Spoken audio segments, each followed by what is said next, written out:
శివార్లలో గ్రామాల్లో కూడా పోలింగ్ జోరుగా సాగుతోంది. గెలుపును ప్రతిష్టాత్మకంగా తీసుకున్న అభ్యర్థులు హోరాహోరీగా ప్రచారం చేయడంతో ఫలితాలపై ఉత్కంఠ నెలకొంది. రంగారెడ్డి జిల్లాలో పంచాయతీ సమర విశేషాల్ని మా ప్రతినిధి నరేందర్ పెద్దషాపూర్ నుంచి లైవ్ లో అందిస్తారు. నరేందర్, రంగారెడ్డి జిల్లాలో పంచాయతీ పోలింగ్ పరిస్థితి ఏంటి? Right, thank you Santoshi. రెండో విడత పంచాయతీ ఎన్నికలు ఇప్పటి వరకు అయితే సజావుగా సాగుతున్నాయని చెప్పుకోవచ్చు. ప్రస్తుతం మనం ఇప్పుడు శంషాబాద్ మండలం పెద్దషాపూర్ ఉన్నాం. పెద్దషాపూర్ చూసుకుంటే ఇది ఒక సమస్యాత్మకమైన గ్రామ పంచాయతీగా చెప్పుకోవచ్చు. గత 2-3 రోజులు ఇక్కడ గొడవలు జరుగుతూనే ఉన్నాయి. అయితే ఉదయం నుంచి పోలింగ్ కాస్త మందకొడిగా సాగుతున్నప్పటికీ ఇప్పుడిప్పుడే ఓటర్లు తమ ఓటు హక్కును వినియోగించడానికి లోపల వస్తున్నారు. అయితే ఇక్కడ ఎలాంటి అవాంఛనీయ సంఘటన జరిగిన పోలీసులు మాత్రం కట్టుదిట్టమైన భద్రత ఏర్పాటు చేశారు. ర్యాపిడ్ యాక్షన్ ఫోర్స్ కావచ్చు, ఏపీఎస్పీ బెటాలియన్ కావచ్చు, మిగతా సిబ్బంది కావచ్చు, మొత్తం ఇక్కడ ఎలాంటి అవాంఛనీయ సంఘటన జరగకుండా కట్టుదిట్టమైన భద్రత ఏర్పాటు చేశారు. ఇక్కడ ఈ గ్రామ పంచాయతీ విషయానికి వస్తే ఇక్కడ ఈ గ్రామ పంచాయతీలో త్రిముఖ పోటీ ఉంది. ముఖ్యంగా అంటే ప్రతిపక్షం కావచ్చు, అధికార పార్టీ కావచ్చు, స్వతంత్ర అభ్యర్థి త్రిముఖ పోటీ నెలకొని చెప్పుకోవచ్చు. మొత్తం ఇక్కడ ముగ్గురు మధ్య హోరాహోరీ పోటీ నెలకొన్న సందర్భంలో ఇక్కడ ఎలక్షన్ జరుగుతుంది. మనతో మాట్లాడడానికి ఎన్నికల అధికారి ఉన్నాడు.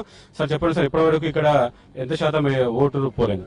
ఇప్పటి వరకు 31% పోలింగ్ అయిందండి. 7 to 9 2 గంటల తర్వాత రిపోర్ట్ తీస్తే 31% పోలింగ్ అయిందండి ప్రజెంట్.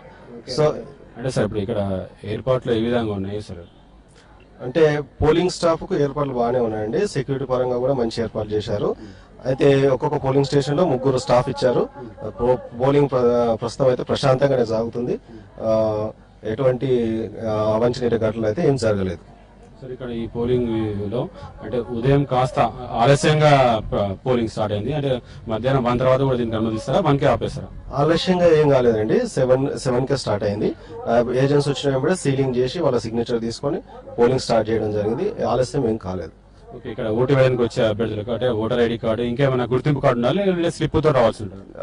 16 రకాల గుర్తింపు కార్డులు మనకు మన కమిషనర్ గారు ఆదేశాలు జారీ చేశారు. ఆ 16 రకాల ఏది తీసుకొచ్చినా మనము తర్వాత స్లిప్ లేకున్నా ఒక వాళ్ళ సీరియల్ నంబర్ చెప్పినా సరే ఆ ఐడి కార్డు తోటి ఆ స్లిప్ నంబర్ చూసి మనం ఓటు వేయించవచ్చండి.